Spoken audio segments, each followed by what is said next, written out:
Well, we're back after taking a little break. It's time for another Around the Table chat.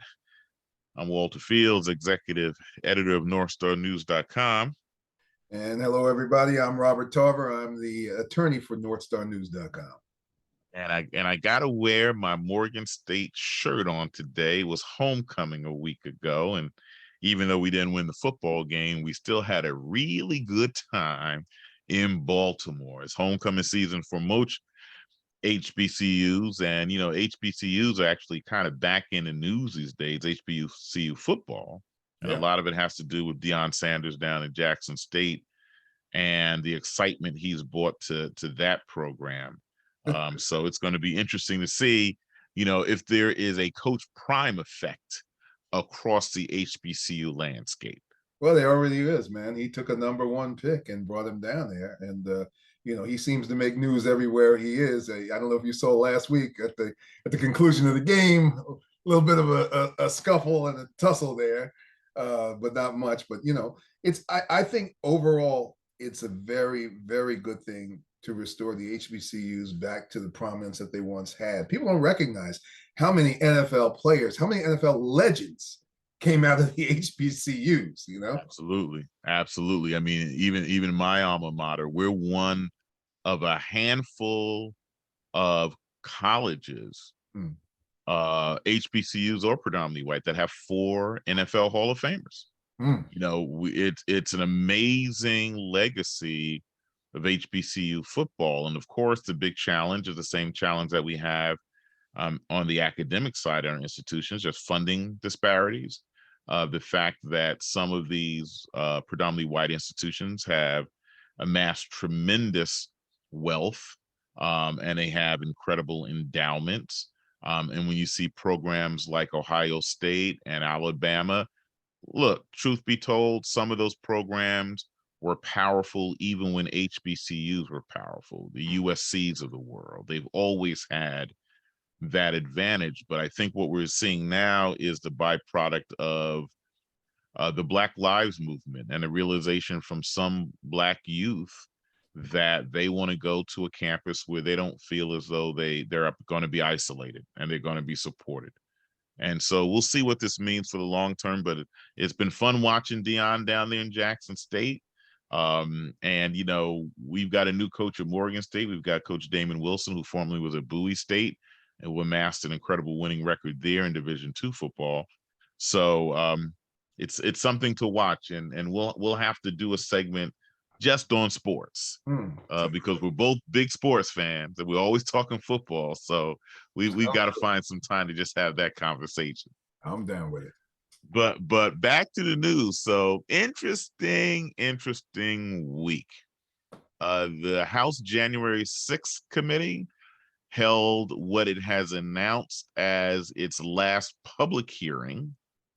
And there was great anticipation coming into this hearing. And we expected some surprises, but I don't think we really expected what we saw. Yeah. Right. And so after 2.5 hours, and this was not a hearing, it's interesting. So Chairman Benny Thompson made clear at the very beginning that this was not a public hearing. It was a working session of the January 6th committee, meaning that they could conduct business and take votes. And that's what lo and behold, they took a vote. And it was a curve that I don't think anyone saw coming. Yeah. And so they called for a vote. The question was whether or not to issue a subpoena to former President Donald Trump, and the unanimous vote approved it. So where does that put us right now from a legal perspective? From a legal perspective, that puts us right back where we started from. I mean, look, the committee has the right to proffer a subpoena, to subpoena any individual they want to. As you've seen with Steve Bannon, when a person decides that they're going to ignore the subpoena, then the committee has the right to refer it to the Department of Justice to take action to be able to enforce that. And that includes criminal action, as they did with Mr. Bannon. As you know, they put him on trial and he was found guilty, and he's going to be sentenced, I believe, over the next 2 weeks. But when it comes to Donald Trump, there's a little bit of a different story, because the fact of the matter is that he was the president of the United States. And he does enjoy a different status, but that doesn't change anything for the subpoena, because the fact of the matter is he still has to make some form of response relative to the subpoena. So that means that he's either going to have to make a filing to quash the subpoena, or to put it away, or to basically scrap it because he has some form of privilege, so he shouldn't testify. Or he can testify and insert his Fifth Amendment privilege, as we've seen so many people take the fifth, the fiftieth, as Dave Chappelle says. You know, I always thought that was such a silly skit and it could never happen, but they brought that whole thing home. So he could take the fifth, or he could come in and he could answer questions. A lot of people are thinking that he may come in and want to talk. You know, and that would be kind of be like Jack Nicholson in A Few Good Men. You know, he wants to tell the story. So those are really the options there. But, you know, one thing I'll say about this hearing, I got to just tell you, this is one of the most masterful things that I have ever seen from a legal perspective. They went through more than 1,000 witnesses, and they put together this incredible summation. I mean, anyone who listened to that with an open mind and an open ear would have to conclude that there is at least enough to indict Donald Trump, if not to find him guilty. I agree with you in terms of the mastery of this committee. I mean, this final hearing or meeting was exceptional. The way they laid out their argument and what they did very brilliantly, and I think this was important for the committee to do, they refuted strongly the notion that Donald Trump didn't know that he lost the election, right? So they showed depositions that were taken from Trump staff members who they all said, we told him the election was over. Then they showed video clips of him well after the election lying and claiming that the election was stolen. But they also showed clips of him acknowledging that the election that he lost. So that's what's amazing.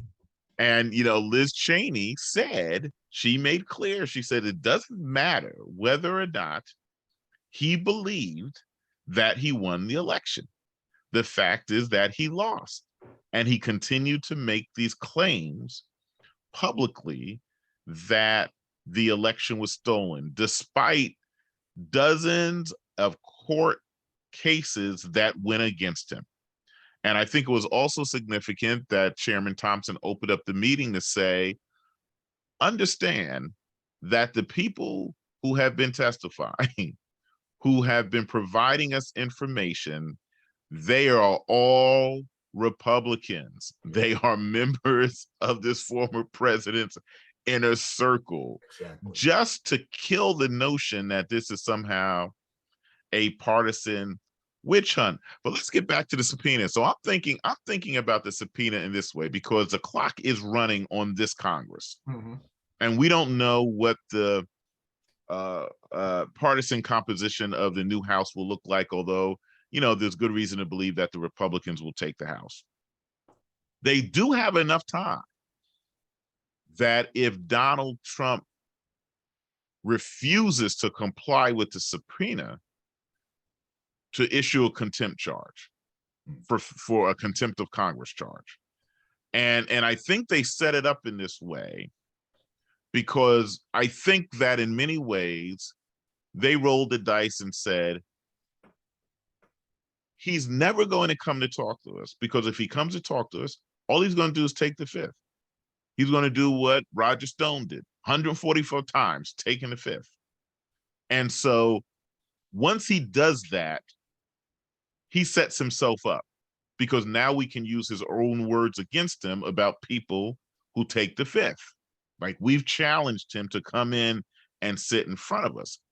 And if he doesn't comply with the subpoena, we still have enough time on the clock in this congressional session to issue a contempt of Congress charge.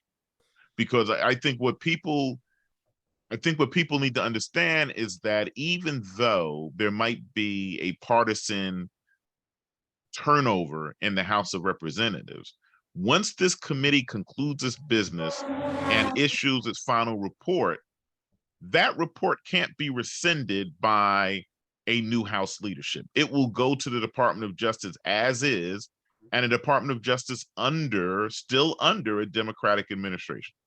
Yeah, I think you're right. He's already retracted his whole thing about the Fifth Amendment, because he went out after Tish James did what she did and caught him having to take the Fifth basically 100 and something times in the civil suit. He said, I never understood why anyone would take the Fifth until now. So, he's already gone past that. But the only difficulty with that is I think that process of referring it, we can't expect for Merrick Garland to do anything with that, because he's got his hands full with what he's trying to do. I believe that the Department of Justice has a strategy as far as moving forward here. I believe their strategy is not to move forward basically until 2023. And I think in 2023, they're going to move forward with their own charges. If there's one thing that this hearing has showed us, it has showed us the depth of what this committee knows. And we have to assume, I would have to assume, with my experience with law enforcement, being a prosecutor myself, as well as defense attorney, that they have more information with the Department of Justice than they have with this committee. So if you could imagine that there's more information coming out. And you said something that's really interesting, because you talked about all of his people coming out and talking. There are people that we haven't really been looking at that have been talking. You had Christina Bobb going before the Department of Justice and giving testimony. And the interesting thing is, it really is all of his people. And people will always do what they have to do to save their own skin. Biggest example of that is Mar-a-Lago. We see just this past week, it came out that, hey, they had a whistleblower, somebody who actually worked for Trump initially, is the one who said, hey, this is where the boxes are. They're in this closet or whatever else like that. So that's what's incredible about this thing. Department of Justice has a really, really easy and good way of turning people. There is a charge that it's like none other in the United States for local law enforcement agencies, because you can lie to a local law enforcement agency and basically do it with impunity. You cannot lie to the FBI. There is a specific federal charge for that, and it carries with it a 5-year term. So people, either you're going to talk to the FBI or you're not. But if you talk to them, you sure as hell better be accurate and be truthful. The other piece of information that came out, and not much has been said about it, are the text messages from the White House to the folks on January 6th during the insurrection. Right? And so we don't know who is the source of those text messages. We just know that those text messages exist.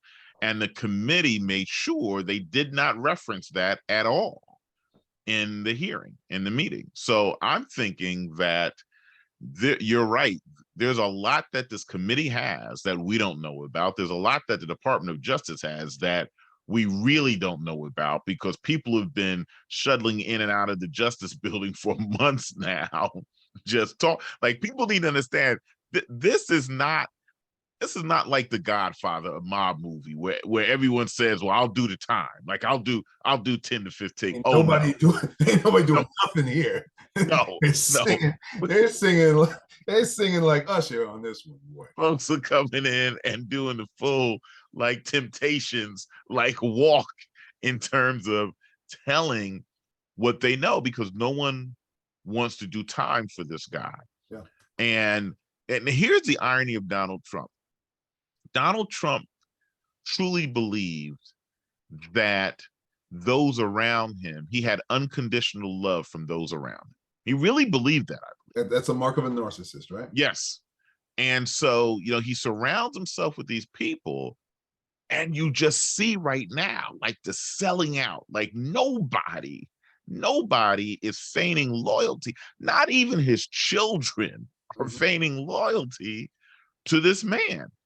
And there are so many multiple pathways to charge Donald Trump right now, it's sort of like, shuffling a deck of cards, because you have multiple investigations. You have, a Fulton County investigation. You have multiple federal investigations. You have the New York civil investigation. And then you have these other trials and cases that are on the periphery, like the trial with the Oath Keepers. Like, we don't know what's coming out of that trial what's going to lead back to Donald Trump.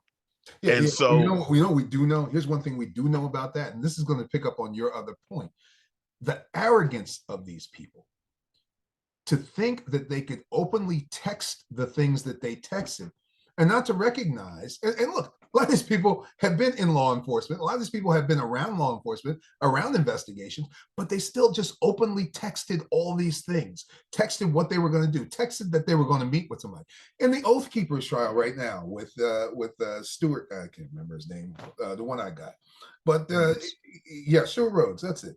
Who wants to appear like he's a man of the people, but he's a Yale Law School graduate, and was not wounded in combat, shot himself, is what happened. But he texted about having meetings with high-level people who had connections to Donald Trump. And that's the tie-in that they have for the seditious conspiracy. These people were so hell-bent on what they were doing, they didn't even give a damn that they might have. They just thought that they had impunity. And Donald Trump led them to believe that. He led them to believe that because he had the scheme of placing in his own attorney general, who would be the top law enforcement officer of the United States. He had continuously put all these people and pieces in place so that these people thought they would be protected. They never thought that this thing would fail. That's how they got to where they are. Oh no, they thought they would all be pardoned. That whatever they did, they'd be pardoned, that Trump would pardon them. And, the connection between Trump and these militia groups is clear. And one thing that the committee did in its final meeting, they showed the video of when Trump went on air on January 6th and told everyone to go home.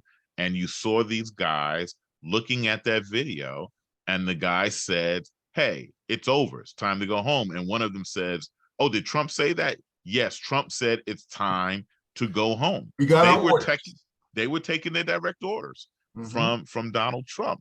And I want people to pay really close attention to Trump, because it shows you the clear and present danger we have in this country. These people were storing weapons right outside of Washington, D.C. If you know anything about Washington, D.C., Northern Virginia is right across the river. And so they were in a hotel in Northern Virginia that could give them easy access into Washington, D.C. And they were prepared. They had a room full of weapons. They were prepared to come in to commit violence to try to prevent Joe Biden from being certified as the president of the United States. This is a moment in history that I don't think any scholar ever thought we'd see in this country. We're seeing how easily this country can be manipulated. Yeah. And I think that's the thing that folks really need to take to heart. And it's not just being done at the federal level. The report came out this week from down in Florida, and I heard this late. So Florida has been hit by a devastating Hurricane Ian, and many of those areas, of course, were destroyed. Many of those areas were Republican strongholds. Well, guess what? Governor DeSantis has signed a law that will allow extended voting, and actually he's contradicting the restrictive voting laws they just passed, but he's doing it because those are Republican voters. I mean, it's the depths to which these people will go to try to wrest control of this country. Then we had to sit through this week the cartoonish, and I'm being polite, the cartoonish performance of Herschel Walker in that Georgia senatorial debate. And let me just say again, Herschel Walker is stupid. I mean, that's I the mean, only. maybe he's not stupid. Maybe you just don't understand farm life with bulls and calves and how the bull chases other calves and jumps over the fence when he can't find enough bull to deal with. Either It that or could Herschel, be. either that or Herschel got kicked in the head by a mule. But one of the two, and it really it angers me. Yeah. Because as I made a comment on Facebook on a post on my Facebook page, I said, look, this is the deal. The Republican Party now is pushing an agenda of black candidates who will corrupt the culture, who are basically designed to castrate our culture. Mm-hmm. And it's people like Herschel Walker. And so when you think about the criticism from the right of Barack Obama, here you had Barack Obama, educated, intelligent, family man, no scandal, accomplished. What's the criticism? He wore a tan suit. That was about the strongest one they could come up with. That was it, right? Well, he did try to provide health care to people Exactly. who needed it. So that was a problem. And then, so what is your response, Republican Party? Herschel Walker. Herschel Walker, number 34. Number 34. Dumb as a doorknob, right? Ignorant, right? Immoral, violent, right? And so we need to be clear about this strategy.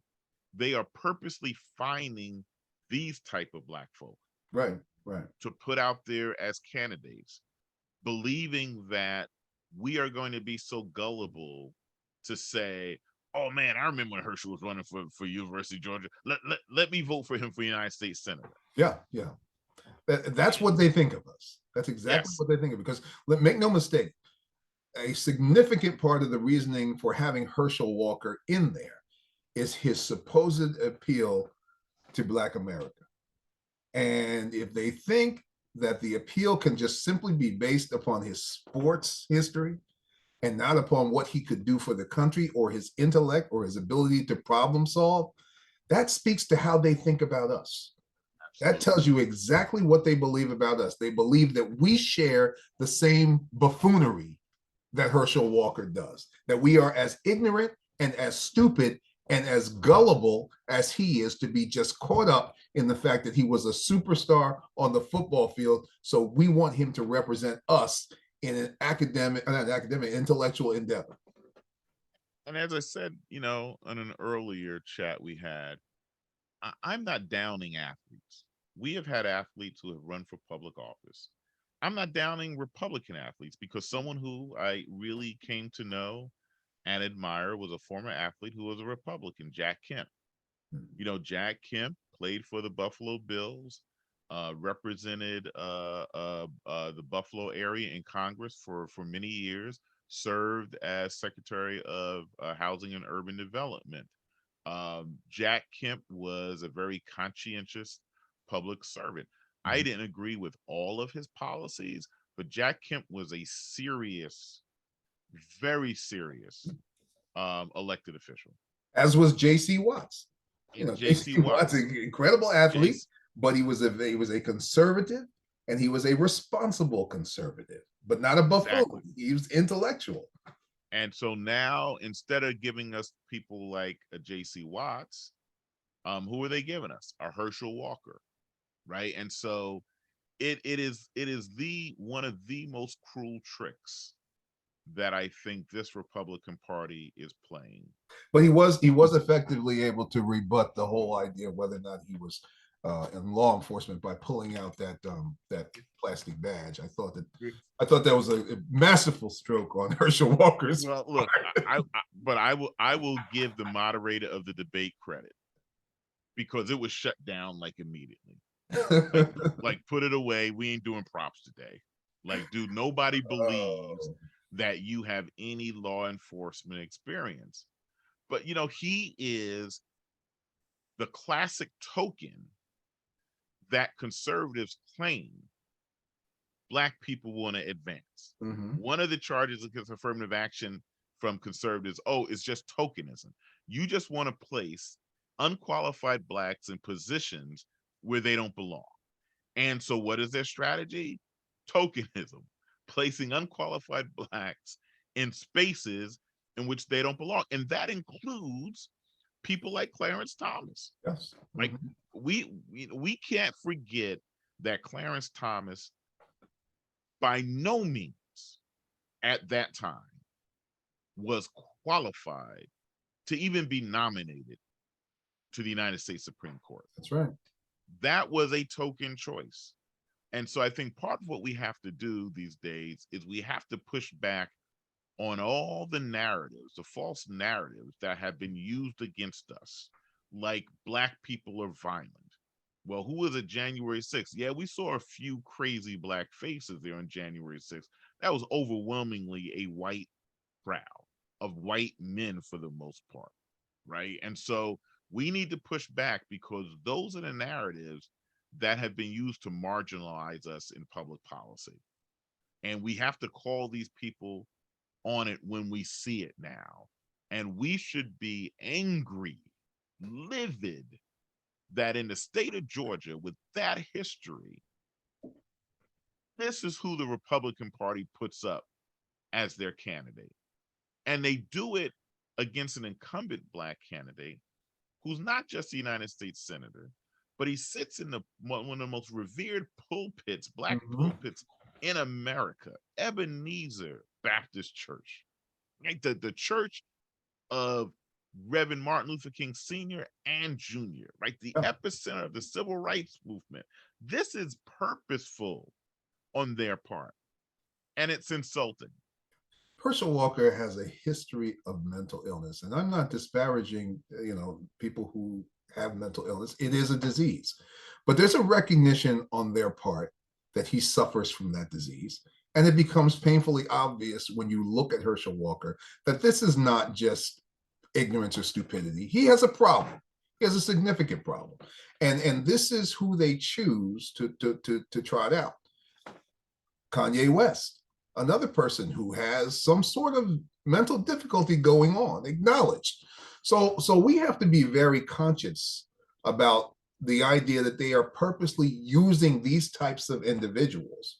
Interesting, Trump has a relationship to both of those individuals, but they're using those types of individuals to be representatives of our community. And we have to start to stand up and assert who we will allow and accept as our own representatives.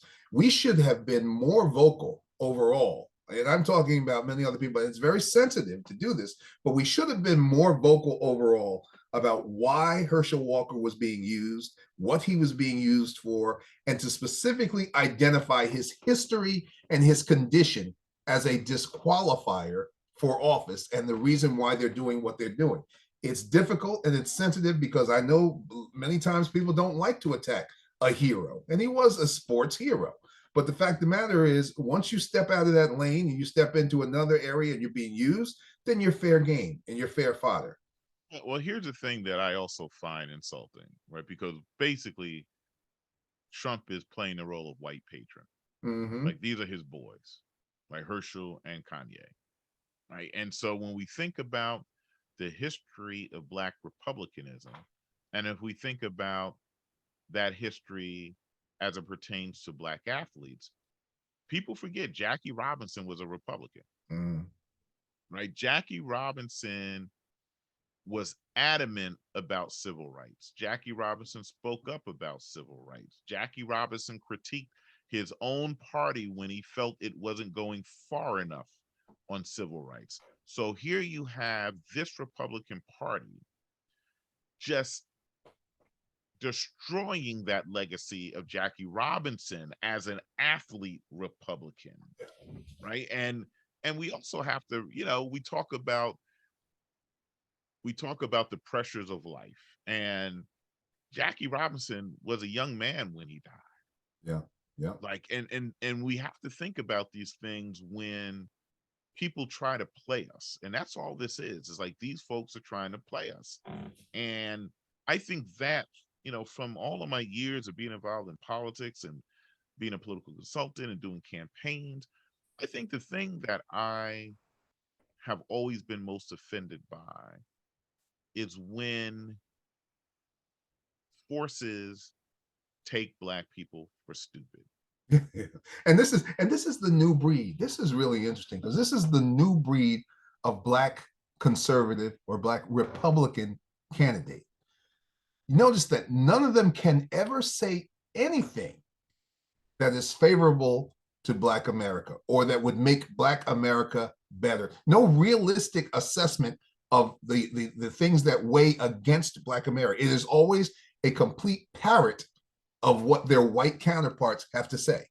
And they will never, in any case, fall out of lockstep with that. And that's how you know that they're being used as the clowns and as the minstrels to deliver that particular message. That's their only purpose. Now, if you saw someone like a Jackie Robinson to stand up and say, I support X, Y, and Z, but you're not going to do Z, Y, and X because that's wrong against the black community. But tell me one of these so-called conservative black candidates, the lieutenant governor of Virginia, tell me one of them that can say anything that is wrong with the Republican platform as it relates to black people. You won't find it. And that's the comparative analysis, because even if you look at someone like a Ben Hooks, who was appointed a judge by Republicans, Ben Hooks was a Republican, right? Ben Hooks ends up becoming, head of the NAACP, fierce civil rights advocate. You have someone like, the legendary William Coleman, University of Michigan Law School, a legal giant who helped write the brief in Brown versus Board of Education. Was Secretary of Transportation under Gerald Ford. That era of black republicanism has been put in the grave by the current generation of conservative black Republicans. And I think black people need to understand that we can have a bipartisan political environment that works to our advantage, but it requires having people of integrity on both sides. Right. And so no one, not I don't think anybody will say that, Democrats are blameless. But I think the difference, and this is where you cannot make, there is no equivalency between what is going on in the Democratic Party and the Republican Party. We can disagree with Democrats, white or black, on policy issues. You do not have black Democrats who are intentionally and purposely advancing a policy agenda that is detrimental to the interests of black people. That's the bottom line. That's all these black Republicans are about. They are doing the work of their masters. And their masters believe that we are so stupid that simply because we see a black face, or that they ran down the football field real fast at one point in their life, and I challenge Herschel to a race today. So it's like, if we're going to talk about athletics, Herschel's in pretty good shape now. Come on. but look, but Herschel might forget about what direction he's supposed to run in. So I'm willing to take that bet on. But this is what we have to push back on, because the danger is that we will look up and we will have more Herschel Walkers as candidates, more Herschel Walkers, because don't forget now, look, this is going to be a close race in Georgia. No question. The polls are showing that Senator Warnock has tremendous black support. But because we know what the racial composition of the state of Georgia is, if those folks come out in force and vote for Herschel Walker, there's a likelihood that he may get elected. And I will tell you, if we thought it was hard to watch certain aspects of the Trump administration, it will be incredibly hard to watch Herschel Walker on the floor of the United States Senate as he lends himself to be a part of the carnage of black people. And so, I think as we go forward, for all the folks in places like Georgia, places like Florida, where you have Val Demings on the ballot, in places like Texas, get out and vote. Like, this is not the time to talk about, I don't have time to vote. I'm tired. No, because these people are coming for us. They have made it so abundantly clear that they're coming for us. And they're using every tool at their disposal in our democracy, whether it's media, whether it's the federal government, whether it's the judiciary. They are hell bent on restoring a post Reconstruction America. Yeah. Yeah, as Stacey Abrams talks about, this is just the restoration of the Confederacy. That's what they're seeking. And it would be very, very hard to argue against that point. If you look at everything that's going on here, from the political side, from the social side, from the banning of books, from the takeover of our educational system, all of those things point to the fact that they want to be in full control, recognizing that their numbers are dwindling, recognizing that their numerical control is shifting and waning. They are going to get into these institutions and they're going to change them to the point where we won't be able to do anything about it. And so we do have to wake up. You make a good point. Absolutely. And on your point, we're going to end this conversation. This is Walter Fields, executive editor of NorthstarNews.com, and I invite you to visit NorthstarNews.com as we discuss these issues on an ongoing basis. And this is Rob Tarver, general counsel for NorthstarNews.com. Everyone be safe out there.